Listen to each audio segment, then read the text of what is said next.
സത്യത്തിൽ ഈ സിനിമ ആദ്യം കൺസീവ് ചെയ്യപ്പെടുമ്പോൾ സച്ചി എന്നോട് ഈ സിനിമയെ കുറിച്ച് ആദ്യം പറയുമ്പോൾ പുഷ്പ റിലീസ് ചെയ്തിട്ടില്ല. പുഷ്പ പാർട്ട് 1 പോലും റിലീസ് ആയിട്ടില്ല, അല്ലേ? റിലീസ് ആയിട്ടില്ല. അപ്പൊ അന്ന് ഇതുപോലെ മറ്റൊരു ചന്ദന കള്ളക്കടത്തുകാരന്റെ സിനിമ തെലുങ്കിൽ നിന്ന് സംഭവിക്കുന്നുണ്ടെന്നും അതിങ്ങനെ ഒരു നേഷൻ വൈഡ് ഒരു ഫിനോമിനായി മാറുമെന്നൊന്നും ഞങ്ങൾക്ക് ആർക്കും അറിയില്ല.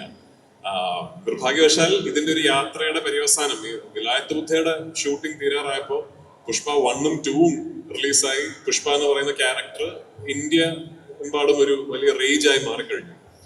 അപ്പൊ അത് ഞങ്ങൾ അക്നോളജ് ചെയ്യുക മാത്രമാണ് ചെയ്തിട്ടുള്ളത്. അതായത് സ്വാഭാവികമായിട്ടും വിലായത്ത് ബുദ്ധ എന്ന് പറയുന്ന ഒരു പുസ്തകത്തെ കുറിച്ച് അറിവില്ലാത്തവർ ഇതിന്റെ ഒരു ടീസറോ ട്രെയിലറോ കാണുമ്പോൾ ഇത് പുഷ്പ പോലെയാണോ എന്ന് അവർക്ക് തോന്നും.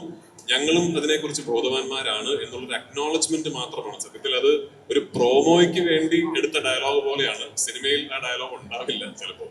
ഇത്തരത്തിലൊരു ഒരു ഒരു സിനിമാ ആവിഷ്കരണം ഉണ്ടെന്നും അങ്ങനെ ചന്ദനക്കള്ളക്കടത്തിനെ ഭയങ്കര റൊമാൻറ്റിസൈസ് ചെയ്ത് അത്തരത്തിലൊരു വലിയ നായക സങ്കല്പം സിനിമയിൽ ഉണ്ടെന്നുമുള്ള കാര്യം ഞങ്ങളായിട്ട് തന്നെ അക്നോളജ് ചെയ്തു എന്ന് മാത്രമേ ഉള്ളൂ.